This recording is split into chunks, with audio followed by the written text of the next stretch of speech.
So hello everyone, my name is Aarti Sharma. I have done my master from NIT Jalandhar. So today we will discuss the topic of matter in our surrounding, class 9th, chapter 1. ठीक है.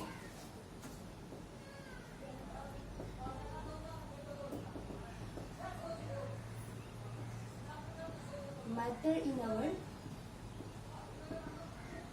surrounding. तो सबसे पहले हम discuss करेंगे कि matter क्या होता है. ठीक है. तो मैटर क्या होता है? ये लड़ाई वाला मैटर नहीं है, ना ये गर्लफ्रेंड बॉयफ्रेंड वाला मैटर है, ये केमिस्ट्री वाला मैटर है. ठीक है. तो हम इसको अच्छे से पढ़ेंगे कि मैटर होता क्या है.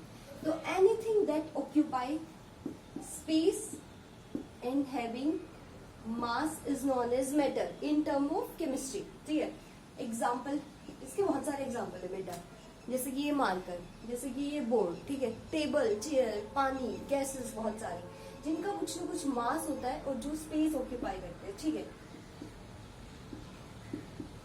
टेबल, चेयर, ठीक है, मार्कर, बहुत सारी गैसेस एक्सेट्रा, ये सारी की सारी किसके अंदर कंसिडर करी जाएंगी? मैटर के अंदर.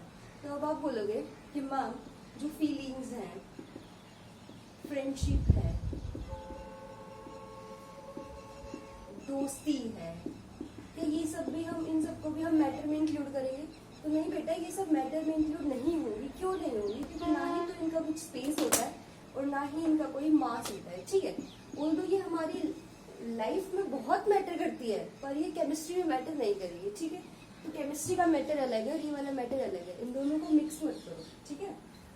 ओके. अब हमने क्या पढ़ा? मैटर के बारे में पढ़ लिया कि ये मैटर होता है. ठीक है. अब हम बात करेंगे कि जो मैटर है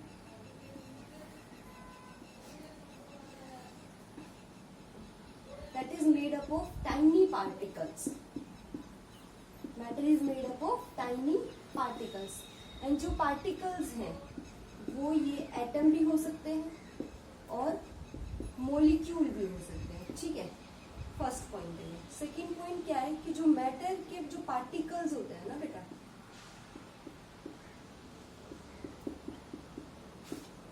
वो कॉन्स्टेंटली क्या करते हैं? मूव करते हैं. मतलब कि कॉन्स्टेंटली वो मोशन में रहते हैं. ठीक है.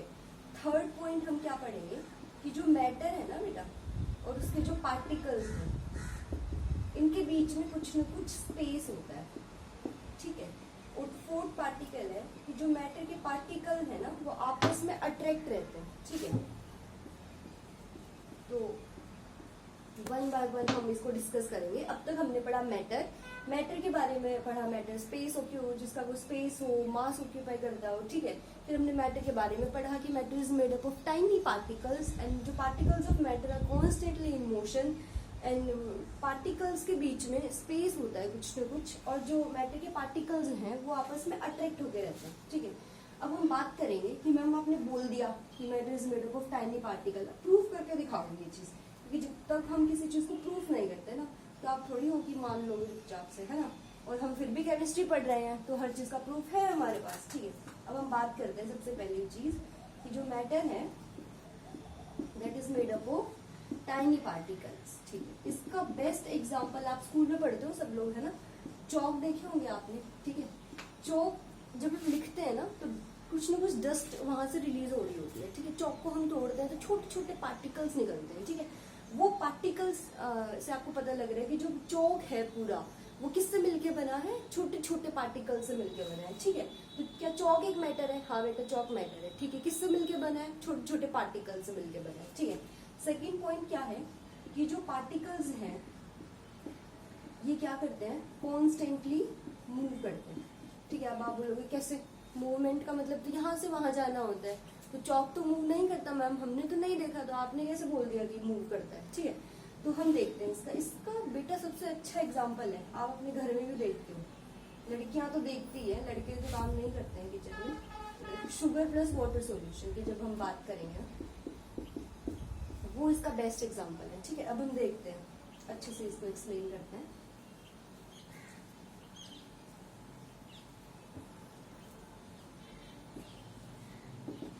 बीकर है बेटा, इसके अंदर हमने क्या डाल दिया? पानी डाल दिया. और ये है शुगर, हमें मिक्स करना है. ठीक है. जब हम नींबू पानी बनाते हैं ना बेटा तो पानी में हम जब चीनी डालते हैं तो होता क्या है, मैंने चीनी इसके अंदर डाली तो क्या सिर्फ इतना पानी मीठा हुआ क्या? नहीं मैम, पानी तो पूरा मीठा होता है। तो क्यों ऐसे क्यों? चीनी तो हमने इतनी डाली है, वो तो नीचे जम गई, तो सिर्फ उतना उतना पानी मीठा होना चाहिए, ऐसा तो नहीं होता है ना। तो ये एग्जाम्पल देखते हैं कैसे इसको देखते हैं कैसे हुआ। तो जब हमने चीनी इसके अंदर डाली तो चीनी के जो पार्टिकल्स हैं, ठीक है, वो मोशन में होते हैं, ठीक है, मूव कर रहे होते हैं। पानी के भी कुछ ना कुछ पार्टिकल्स हैं, पानी भी तो पार्टिकल से मिलकर बना है ना, ये भी मोशन में होता है। तो होता क्या है कि शुगर के पार्टिकल्स भी मूव कर रहे हैं, वाटर के पार्टिकल्स भी मूव कर रहे हैं, दोनों आपस में मिक्स होकर क्या बनता है, एक यूनिफॉर्म सॉल्यूशन बनता है, ठीक है। यूनिफॉर्म सॉल्यूशन का मतलब क्या होता है कि अगर हमने दो चीज मिलाई और सॉल्यूशन बनने के बाद हम डिफरेंशिएट ही नहीं कर पा रहे कि हमने मिलाया क्या है, और वो यूनिफॉर्म सॉल्यूशन बन गया, ठीक है, तो उसको हम बोलते हैं यूनिफॉर्म सॉल्यूशन, जिसको हम डिफरेंशिएट ना कर पाए। तो क्या जब नींबू पानी बनता है तो क्या आप चीनी और पानी को अलग कर सकते हो? तो नहीं कर सकते ना। तो this is the best example of the particles, जो मैटर के पार्टिकल्स हैं वो क्या होते हैं, कॉन्स्टेंटली मूव करते हैं।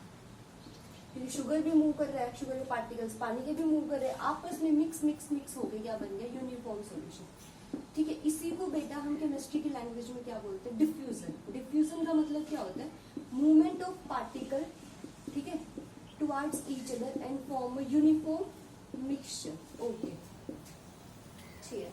अब जो हम थर्ड पॉइंट की बात करेंगे, थर्ड पॉइंट क्या है कि जो मैटर है उसके जो पार्टिकल्स है ना, उनके बीच में कुछ ना कुछ स्पेस होता है, ठीक है।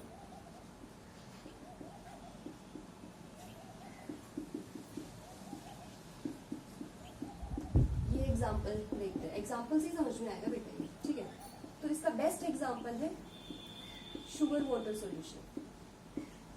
ये तो पता होगा ना, वाटर को H2O लिखते हैं, ठीक है। तो इसका बेस्ट एग्जांपल है कैसे, जब हमने शुगर को पानी में मिक्स किया, ठीक है, ये हमारा बीकर है, इसमें मैंने शुगर को डाला, तो क्या बेटा इसकी वॉल्यूम इंक्रीज हो जाती है क्या? नहीं होती ना। जितना एक गिलास है तो एक गिलास ही होता है, ऐसे तो नहीं है कि 2 गिलास बन गए, नहीं, वॉल्यूम इंक्रीज नहीं होती, ठीक है। तो बेटा ये चीनी गई कहाँ पे, ठीक है, क्वेश्चन तो है कि हाँ मैम चीनी कहाँ गई, पानी था उसमें हमने चीनी डाली, तो चीनी गई कहाँ? तो ठीक है, ये देखते हैं अब। तो बेटा जो पार्टिकल्स होते हैं ना वाटर के, इसके अंदर स्पेस होता है, और उस स्पेस के अंदर आप जो चीनी डाल रहे हो, शुगर डाल रहे हो, वो जाती है, ठीक है। तो इस यहाँ से हमें क्या पता चला कि जो शुगर, जो वाटर है, इसके पार्टिकल्स के अंदर स्पेस होता है जहाँ पे चीनी मिक्स होती है, ठीक है। अब जब हम आगे जाके सॉलिड लिक्विड गैस पढ़ेंगे ना, तो उसमें आपको ये पॉइंट और अच्छे से समझ में आएगा कि स्पेस की बात करिए तो वो स्पेस क्या है क्या नहीं है, ठीक है। अब लास्ट पॉइंट है कि जो मैटर के पार्टिकल्स हैं वो आपस में क्या करते हैं, अट्रैक्ट करते हैं। अब आप देखो बेटा, कोई भी सॉलिड है, लिक्विड है, गैस, तो सॉलिड के पार्टिकल्स, कोई भी चीज सॉलिड है, क्या उसको तोड़ना आसान है क्या? नहीं मैम, बिल्कुल आसान नहीं है। क्या आप पत्थर को तोड़ सकते हो क्या? बहुत तोड़ तो सकते हो, लेकिन उसमें फोर्स बहुत ज्यादा लगाना पड़ेगा, ठीक है। ओके, तो हमें यहाँ से क्या पता चलता है कि जो सॉलिड के पार्टिकल्स हैं उनके अंदर इंटरमॉलिक्यूलर फोर्स बहुत ज्यादा होता है, ठीक है, एक दूसरे को बहुत ऐसे कस के रखते हैं पकड़ के, ठीक है। तो जो मैटर के पार्टिकल्स है ना बेटा, वो आपस में कुछ ना कुछ फोर्स लगा रहे होते हैं, और वो फोर्स लग लग के क्या बनता है, कंप्लीट स्ट्रक्चर बनता है, ठीक है। ये चीज यहाँ से खत्म हो गई, इतनी चीज आई ना आपको समझ में। इसके बाद हम क्या करेंगे, अब क्लासिफिकेशन की बात करते हैं।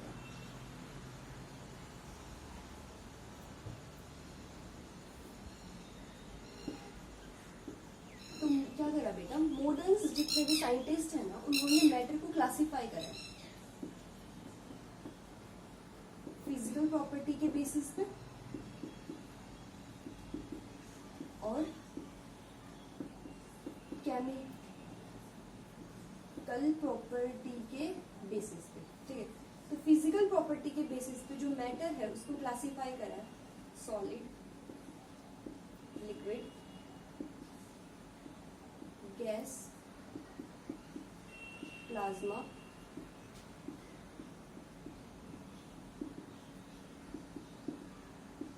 Bose Einstein condensation. तो बेटा सॉलिड लिक्विड गैस तो हम पढ़ते ही आ रहे हैं, बचपन से ही पढ़ते आ रहे हैं। ये दो स्टेट थोड़ी अलग है, नई नई आपने सुनी होगी। डिस्कस करते हैं, सारी चीज समझ में आ जाएगी, टेंशन लेने की जरूरत नहीं है, ठीक है। ये हमने फिजिकल प्रॉपर्टी के बेसिस पे इसको क्लासीफाई करा। अब हम देखते हैं केमिकल प्रॉपर्टी के बेसिस पे मैटर को क्लासीफाई करते हैं। तो स्पेस नहीं था बेटा, इसलिए साफ करना पड़ा।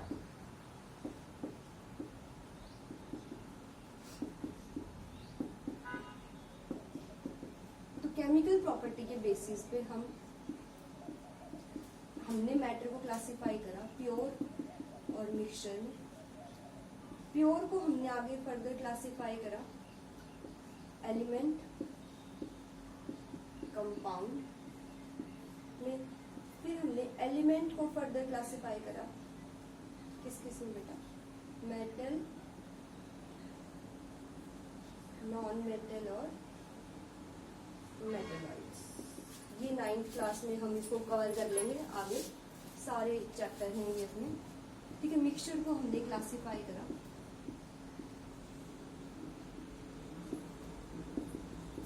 होमोजेनस मिक्सचर और हेट्रोजेनस मिक्सचर। तो बेटा इतनी जितनी चीज हमने अभी तक पढ़ी है, क्या वो हमें समझ में आई? ठीक है, समझ में आ गई होंगी शायद, मैंने बहुत अच्छे से पढ़ाया है। उसके बाद हम ये जो चीजें हैं ये हम नेक्स्ट क्लास में देखेंगे, ठीक है। आई होप आपको मैटर का सब समझ में आ गया होगा। Thank you.